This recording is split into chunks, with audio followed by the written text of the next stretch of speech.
एह्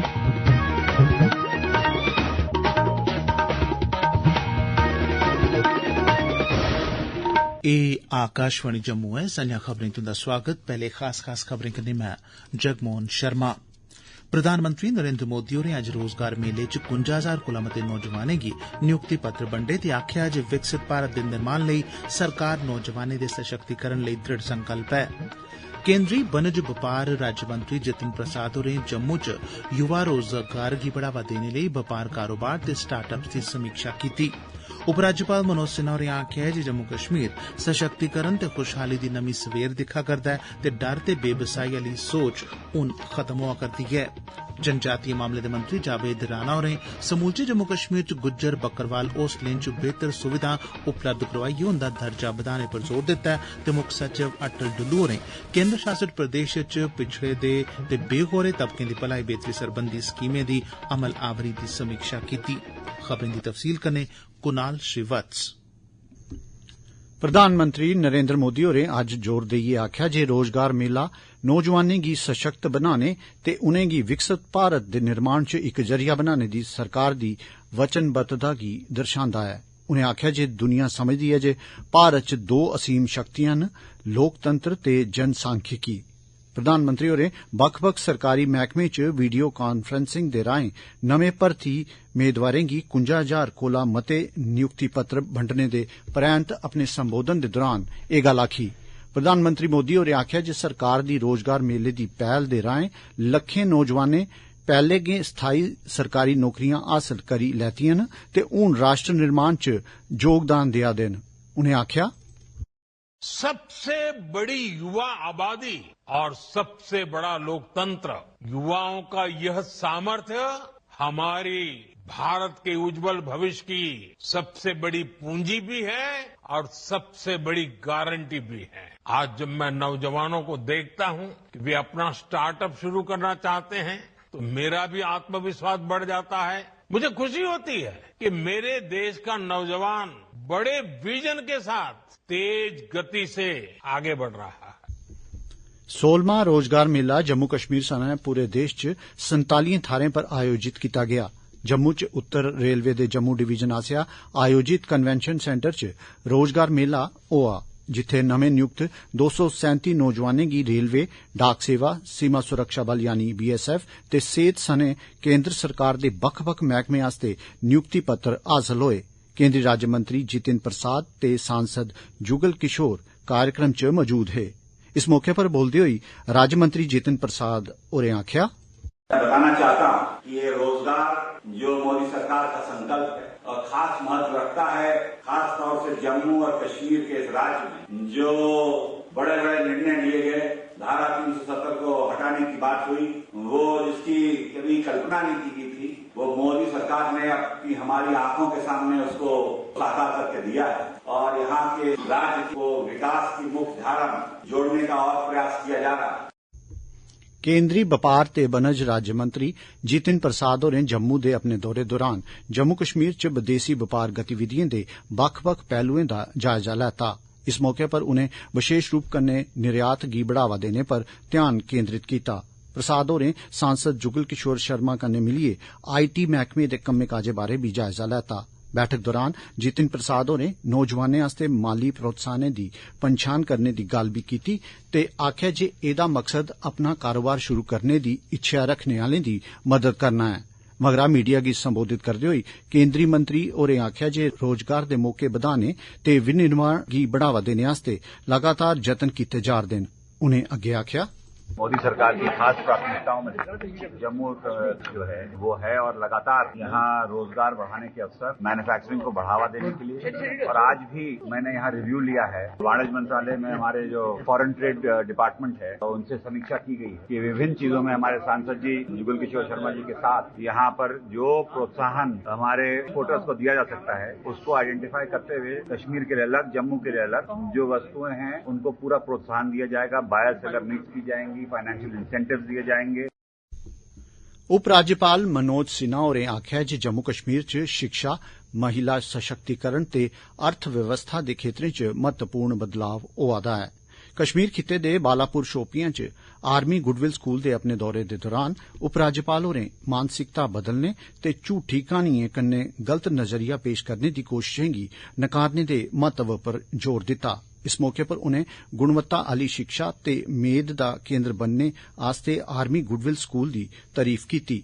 उपराज्यपाल होरें राष्ट्रीय ग्रामीण आजीविका मिशन उम्मीद ते तेजस्विनी जनेही पैहलें दे राएं महिलाएं दी अगुवाई आले सहायता समूहें दी बधदी भागीदारी गी भी सराहया।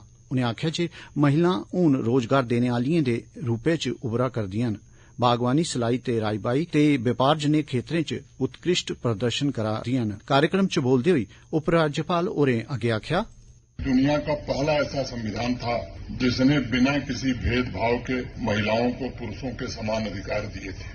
महिलाओं ने जो प्रगति की है उससे ही मापता हूं। इसलिए आज मैं उन सभी 125 बच्चियों को बहुत बहुत हृदय से बधाई देता हूं जिन्होंने ट्रेनिंग के साथ साथ आज संसाधन भी प्राप्त किए हैं। वो सामाजिक आर्थिक व्यवस्था में आने वाले दिनों में आपकी वाजिब जगह सुनिश्चित करेगा और आपकी क्षमता को नए पंख मिलेंगे, इसका मुझे विश्वास है।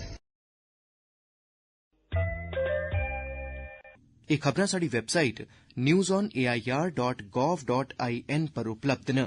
इस अलावा तुस खबरां आकाशवाणी दे मोबाइल एप्लीकेशन ते DTH पर भी सुनी सकदे हो। एह खबरां तुस आकाशवाणी जम्मू पर सुना'रदे हो। बाकी दी खबरें कन्नै जगमोहन शर्मा। जनजातीय मामले दे मंत्री जावेद अहमद राणा होरें अज्ज गुज्जर बक्करवाल होस्टलें गी आधुनिक सुविधाएं कन्नै लैस करियै उंदा दर्जा बधाने दी जरूरता पर जोर दित्ता है तां जे उत्थै रौहने आले बच्चे पढ़ाई दे कन्नो कन्नी अपने व्यक्तित्व दा बी बेहतर तरीके कन्नै विकास करी सकन। एह गल्ल मंत्री होरें अज्ज बैमिना ते तुलसी बाग आले गुज्जर बक्करवाल होस्टलें दे दौरे दौरान आखी, जित्थै उनें विद्यार्थिएं कन्नै गल्लबात भी कीती ते उनेंगी उपलब्ध सेवाएं सुविधाएं दे बारे च पुच्छेआ पछाया। उनें बच्चें गी यकीन दोआया जे ओह होस्टलें च उंदे रहन सहन दे स्तरै गी बेहतर बनाने लेई सब्बै जतन करा करदे न ते जित्थै कुदरै बी जेकर कोई कमी पेशी ऐ ते उसे तौलें दूर कीता जाग। मुक्ख सचिव अटल डुल्लू होरें समूलचे जम्मू कश्मीर च पछड़े दे ते बेगौरे तबकें दी भलाई बेहतरी लेई शुरू कीती गेदिएं स्कीमें दी अमलावरी दा जायजा लैने लेई इक बैठक दी अध्यक्षता कीती। उनें सब्बने आंगनवाड़ी केन्द्रें गी जरूरी सुविधाएं जियां बिजली, पीने आला साफ पानी, शौचालय वगैरा कन्नै लैस करियै उंदा दर्जा बधाने दी जरूरता पर जोर दित्ता। उनें आखेआ जे कोशिश इयै होनी लोड़चदी जे एह केन्द्र सरकार दी मिल्कियत आली इमारतें च होन। अटल डुल्लू होरें बच्चें, किशोर उमरी दिएं कुड़िएं ते दुद्ध पलैने आली मौरियें दी खुराक पर विशेष ध्यान देने पर जोर दित्ता।